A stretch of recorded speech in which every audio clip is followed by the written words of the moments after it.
Hang on a sec. Starbucks. We'll go get Slurpee today. Paul, you're never going to retire if you go to Starbucks. Man, those people make me nuts.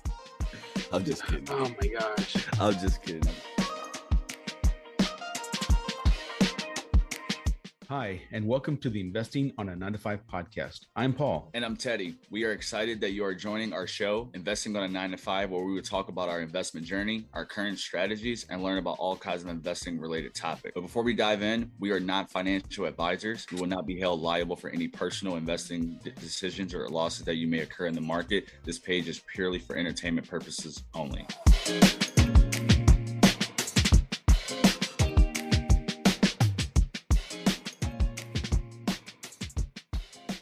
We are live. We are live on a Monday morning commute episode. Yes, welcome back to the Investing on a 9 to 5 podcast. It is your boy, the Dividend Dog, and we have Paul Options_Legacy. Paul is, like he said, he is driving to work this morning. We are doing a podcast on the move, but that is part of the 9 to 5 hustle. But we didn't get a chance to connect last week, Paul. Give our listeners and myself as well, you already been giving me an update about what you've been doing. Man, it's been really busy. We pride ourselves on our 9 to 5 status, and I think it's, a lot of people out there are doing that. A lot of people out there are trying to put together some savings, put together some investments. At the same time, we're juggling families and work and stuff. So when I first took this job I've got right now, it was kind of made clear to me that my supervisor, my boss, was going to be retiring. That stuff has kind of kicked in this last couple of weeks, and I've been given lots of different tasks to do and meetings to go to. So my work schedule has just exploded. At the same time, and it's probably horrible timing on my part, but I've decided to go ahead and make an attempt at the Amazon FBA scene, FBA standing for Fulfilled by Amazon. And I know a lot of our investors out there do this as well. I've seen their posts. I've seen people talking about it on Twitter. And it's something that I've always been interested in, but I have always kind of been nervous to try or just didn't know where to start. You know what I mean? One of my favorite things I talk about at work with new people is you don't know what you don't know. So I finally, our friend Jamar, he gave me some game on some starting points and pointed me in a direction towards some resources. I took advantage of those resources, and now I am fully immersed in the Amazon FBA world. Last week and the week before, I was unwinding some of my covered call and cash secured put positions in order so I don't have to really monitor anything in the stock market, and also free up a little bit of capital. Okay. I'm doing my weekly Apple spread, which is kind of a little option spread I do. But other than that, I'm pretty much just in some long stocks and some long puts that I don't really have to monitor. I can, check in randomly throughout the day and just see how things are doing, but nothing that I have to manage or roll or keep in top of in case something were to happen where I'm going to have to deal with it. So that's what I've been doing the last couple of weeks, and it's been keeping me busy. It's been keeping my mind kind of focused other places where it's been hard to concentrate on trying to get it together with you and get the show going. Then on top of, regular family stuff, sick wife, sick kids, basketball, and other stuff that's been going on in life. So I'm excited, though, about this. I'm really looking forward to seeing if this takes me somewhere where it could become a real income earner and hopefully, really support the family with it. Yeah, that's really awesome that you're, like I said, that you took a dive into doing the Amazon FBA because, you see that's another avenue now where it's becoming popular and a lot of people are becoming successful from it, like Jamar and a couple of the other guys that we communicate with on Twitter. So that is good that you are diving into that. And I didn't know FBA I didn't know what it actually stood for either. So I know what it means now. But what kind of go ahead. I was going to say, I commented to you last night in our text thread that, once I dove into this community, I found that these guys, they really remind me of our dividend investing friends on Twitter. Once I found this community, and we have, hundreds of followers. We've got hundreds of people that I follow and you follow, and we keep in touch with. There's such a resource there, right? Like someone asked last night, I think you're going to go over that PBR company. Then someone threw it out there. We're going to look into it. Yes, someone did ask about PBR. There was no oh, that's garbage, that's crap, or hey, clown. You know what I mean? Like none of that stuff you find like with the penny stocks and some of these other companies or people following on Twitter.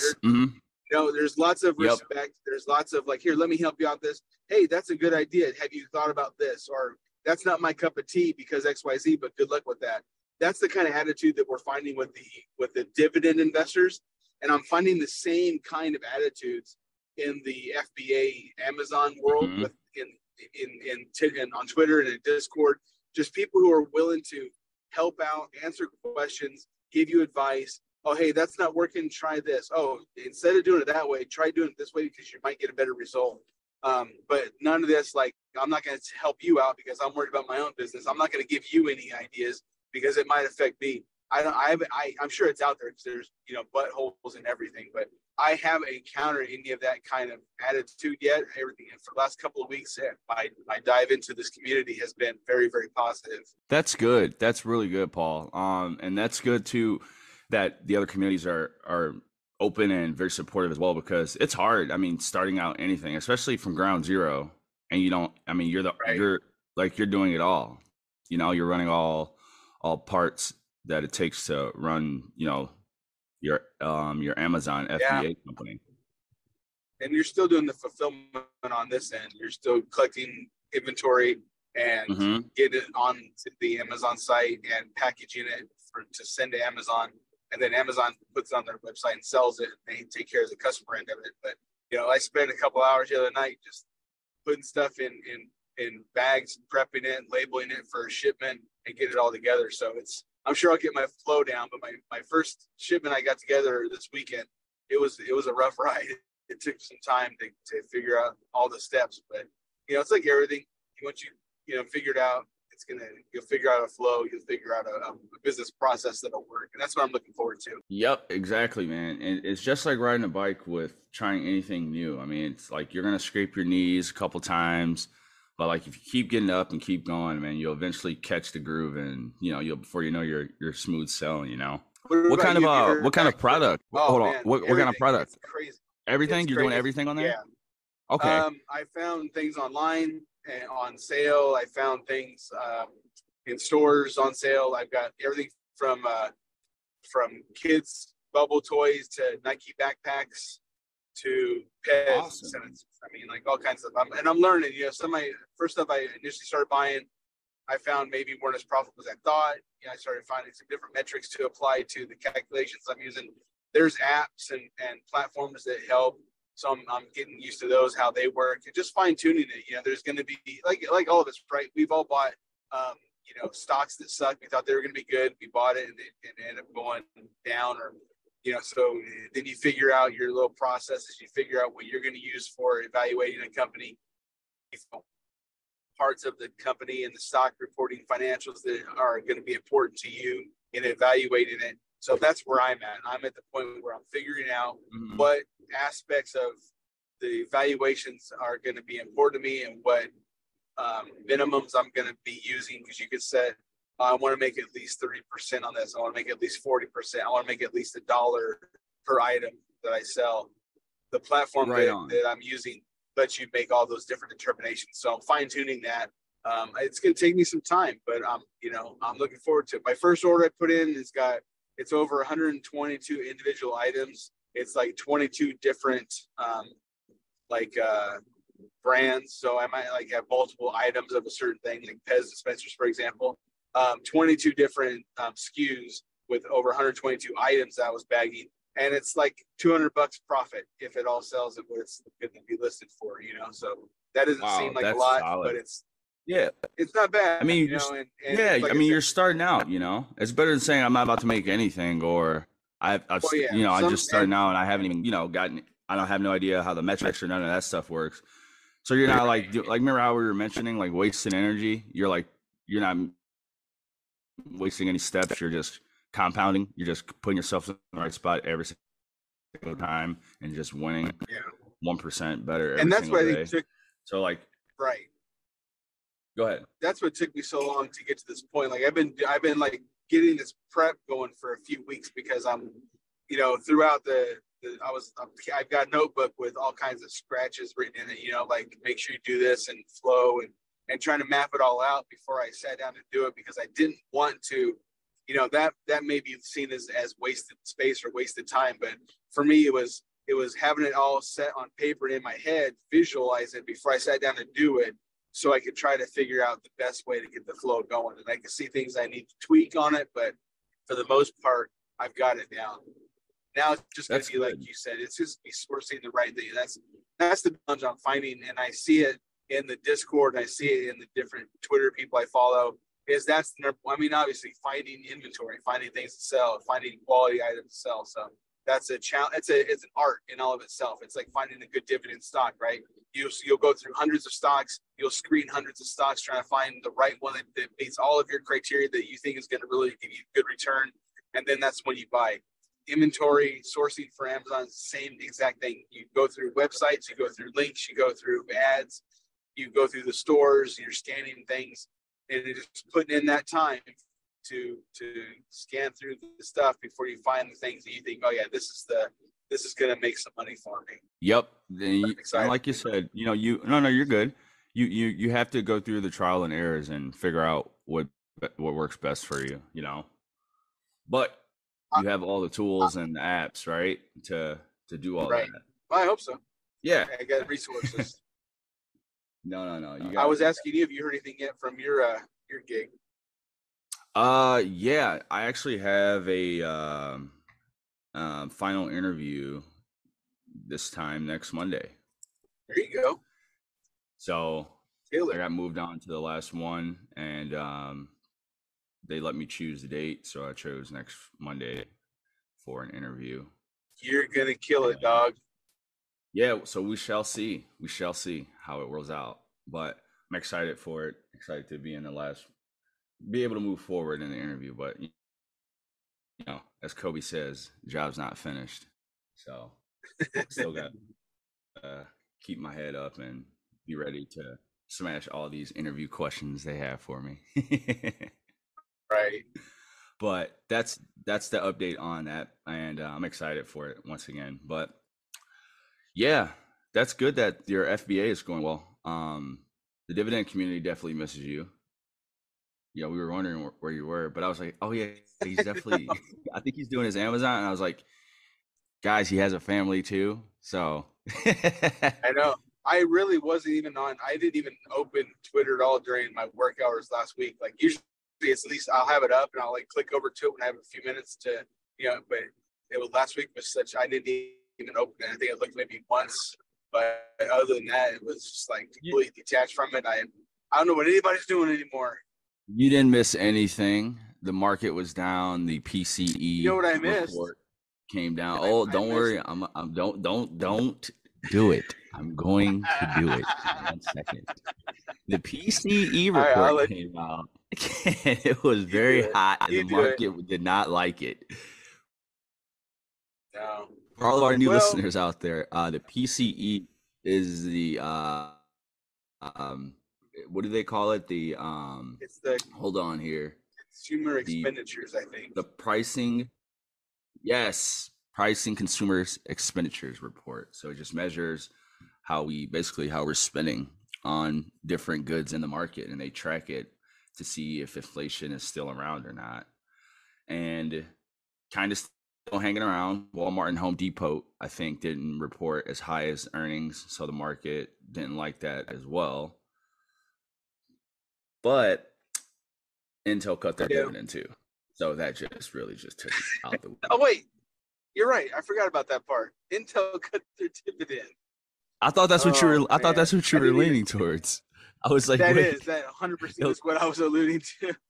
And I didn't see did the Intel I told you so's pop up? I missed all that. Oh, Paul, man, let me tell you, I woke up and that's the first thing I saw when I hit. Oh my goodness. They'll still come out and like joke around with me. But that was the first thing I saw when I woke up, right? I'm like, oh my God. Here we go. I was like, you know Oh what? man. First cut's the deepest. All right, we'll get over it. And I wasn't expecting them to cut it. I mean, I'm listening to management, but I'm not expecting them to cut this thing. They're like, all right, we cut some salaries, we're still gonna maintain it, and our goal is to not cut it. So I'm like, all right, cool. Well, I'll continue to listen to you guys. But now, was that a blow? Yeah, it was, because it's 66% of the dividend that was cut. Now, guys, dividend cut, everyone sold, and like, quote unquote, as the like breaks of investing, if a company cuts their dividend, everybody has to go. Well, I'm changing that up. I'm like looking at companies and I'm evaluating them from a 10, 20-year standpoint and looking at like, all right, cool, they cut the dividend now. And I'm also being smart with this as well. This is not financial advice, but I'm taking the approach it's the same way I took the approach with ET. And they cut the dividend because they had a lot of debt. ET did, but Intel has a lot of capital expenditures. They have a lot of R&D. They spend a lot of money on marketing, and they have everything else that they're evolving to with the semiconductor chip in Ohio and all of that jazz. So like, you can't pay a 6% dividend on that. Like, that's ridiculous. That's understandable. Like, the metric says that. But here's how I'm looking at Intel down the line. 24, 25. They're going to continue to move forward. Now, will they grow the dividend the next 2 to 3 years? Probably not, until they get everything situated with like numbers and getting products out and growing market share. Obviously, AMD, Texas Instruments are all competitive, including Apple, are all competitors with being here with making chips here in America. But they also, Paul, are gonna, like I said, they're gonna have that chip factory here. They're getting funding from the government. They're also going to be over in Europe. Europe is planning to have their own chip act the way we have here in America. And guess who is leading that over in Europe? Intel. That's who's building a plant over in Europe. Intel. So by them making these type of moves and them cutting their dividend now, I'm like, all right, cool. I have enough time as a young investor that in 10 years from now, like, this dividend cut's not going to be even noticeable. Right. It's going to be like, oh yeah, that happened. Right. So and that's the assessment that everyone's got to do.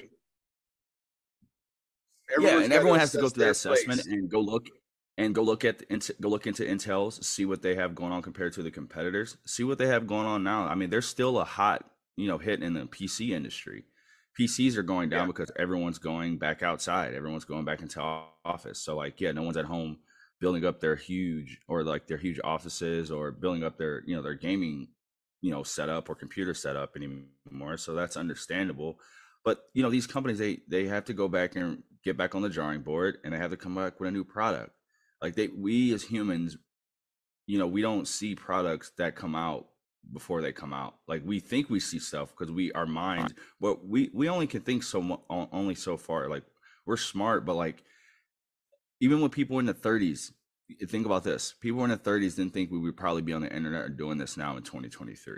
No, never. You know what I'm saying? People in the 40s, same thing. So like, we have to think like, these companies that have been around for years, they're going to continue to innovate and be smarter and create products that we have never seen or be an instrumental piece. So that's my long wind take on Intel. Now, my second semiconductor company that I will start adding some shares to is Qualcomm. Now, I like Qualcomm, beautiful balance sheet, dividend growth. They're also tied in with Meta, creating the metaverse, with their chips. So I do like Qualcomm as a semiconductor chip. Well, the only well, yeah, I mean, Intel. Go ahead. I was gonna say, the only criticism I've heard, and this is for people who care about Qualcomm, is they're a little heavily tied to China. So there's some tension going on in that region of the world between the United States and China. So just keep that in mind as you're evaluating Qualcomm for your portfolios. But I like Qualcomm too. Okay. See, and that's the thing too. Like, I want to get out of that tension of being like, it's over in China. It's like how many times are we gonna what's gonna happen in the next 20 years if another tension happens? See, we're not thinking like that far. We're thinking like, No, I you're don't know, right. 2 months down the line, if the No, I stock's agree gonna with you drop too. 20% or not. It's like 20 years, 2043, 2050. What are these companies are gonna be doing? My mind can you might I don't think your mind can go that far and think the type of No, possibilities and that could happen in the world. Yeah. you're right. And a lot of the decisions that you make for that time frame is based on gut, but you have to have a plan. I know you do. You have to have an idea in your mind, like, okay, Intel cut their dividends 66%. I'm still feeling that they're a strong company. They're going to innovate. They're going to grow. Chip manufacturing can happen. But if there's got to be a trigger, I think, where you go, if they don't follow through with this, or if the next earnings report says XYZ, then I'm done with them. If they all of a sudden come out and say, well, this plan we were going to build, it's now behind, 3 or 4 quarters, or we're going to have to do another Yes. dividend cut because we're bleeding money. Then you might have to go back and go, well, it's now the right time to put money into this company. And you might want to wait and see if they turn things around a little bit. But I'm not saying that's even a thought. That's just an example of, I know you've made that calculus in your head already about when is the red line for any company, not just Intel. Every company, if you're investing, you got to have a line that says, okay, if they go to this point, then I'm kind of done. Yes, and I'm giving him. I mean, I'm even giving him till 2025 to even give me a solid, turnaround. See, Now, there you is go. that crazy Yeah. to say that? Yeah, because that's like 2 years from now. But like that goes to the importance of diversification of your portfolio, which is another thing that I talked about last week. I had hosted a space about diversification because diversification, even though that's a 66% dividend cut, that really didn't hurt me that much because Intel was only 2% of my portfolio. Right. So being diverse also can help reduce your risk of when a sector goes bad or something like this does happen that's out of your control. But yeah, that goes back to being diverse, just to pick us back up in the market, because when Intel cut their dividends 66%, that's only 2% of my portfolio. There you And go. Yeah. by being diverse in the market, guys, by having your place, within ETFs, within sectors, and not just all in one sector. It's like everyone buying Apple, Microsoft, Tesla, then buying SPY, and then you buy Microsoft or whatever, and you have them all in the same sector. So when that whole sector goes down, your portfolio normally goes down with it because it's so volatile, with that one sector. So reducing it, you will help withstand the blows of the market. Two, it'll help increase your returns, and then once again it exposes you to different markets. So that like Yes. ETFs such as FX, AIX, VU, SCHD. Those are just like primer, just like starter ETFs, and QQQ that you can purchase yourself into to put yourself very diversified in the market. Now, if you're looking for a semiconductor ETF, you'll be looking at SMH. I'm shaking my head at the whole sector too, but that is the ticker symbol for it, and it gives you all of the companies, including mighty Intel and all of the other great semiconductor chip companies that come along with the sector. One thing that I am diversifying myself into moving forward, probably won't be this month or this week, but it will be soon. Obviously, I have a long time for investing, but I'll be diversifying myself into some international funds. I'll be mainly sticking with probably the Fidelity, just to keep it in my IRA, and then I'll be going with the FI or the FTIHX International Fund, Okay. with Fidelity. So that gives you let me see, FTIHX. There we go. So that gives you all of the international exposures to different companies across the world that not within the US, obviously. So you got Taiwan Semiconductor, Nestle, Tencent Holdings, ASML Holdings. You got Moet Hennessy, Louis V. Shout out to Henny. We got Samsung Electronics. You got Shell. So it's like Alibaba. I mean, I've drank Hennessy before. I've never bought a Louis bag. No way. But this is a way to get some money into those type of companies that are across the water, and it's also diversifying my portfolio as well. Yeah. So my goal for this is it to be no more than 2 to 3% of the portfolio for right now, and then move forward from there. I mean, and this fund's only like $12, I think, or 10 to $12 from what I'm looking at. Yeah, like 1036. So it's not expensive at all. There you go. Try to rack up. I've got my 20 shares. my work retirement account through Fidelity. I've got it. What is that? Your right now, 100% in FZROX. FZROX. And I figured out on Fidelity that it will auto invest for me. So I've got it set up so as soon as it comes on my paycheck, it rolls into Fidelity. It goes into Brokerage Link, which is another thing they offer for your managing your retirement stuff. And then Brokerage Link automatically makes the purchase into FZROX. I'm not ever going to touch it. It just automatically does roll over. Nope. And I don't have to worry about it at all. But it's a small portfolio because I just started this job. So, but thanks to you, FZROX is my 403. Yeah. No. Well, dog, I still have it. I think I'm up like. Go ahead. % here, but okay, yeah. I think we talk. We'll have another one. I think in another episode talking more about allocations of portfolios because a lot of people ask like, how much of this should I have? And it's a little bit different for everyone, but maybe we can talk about like our philosophy and what we've done individually and give people some perspective. Because I mean, people will go out there and go, well, I love AMD, so I'm going to go heavy in AMD, and it's 25% of their portfolio. Or people who were ahead of this, heavy on Intel, and it was a large part of their portfolio, and then all of a sudden they cut their dividend and the stock drops, and they see their whole nest egg just kind of get cut in a third, and then that's going to be sad for a lot of people. So I have a little philosophy about my portfolio allocations, but I try to keep it under, and we can talk about that next time though, because I'm at work now. Yeah, of course.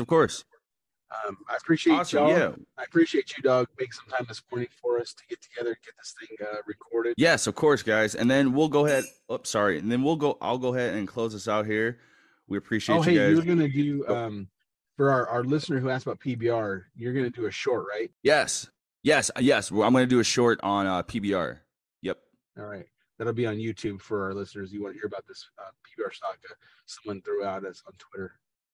Yes, I will put that into a short on our YouTube page, and I'll try to get it out on our TikTok too. So I'll go ahead and close us out here, Paul. Yeah. And just so we can get you to work and we can go ahead and start our jobs.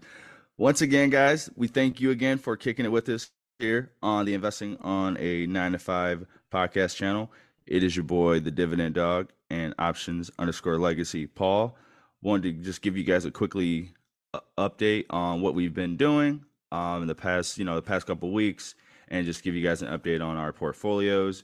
Once again, we thank you guys again for joining and subscribing on the YouTube and the Twitter page. We will talk to you guys on the next show. Appreciate it. See you later.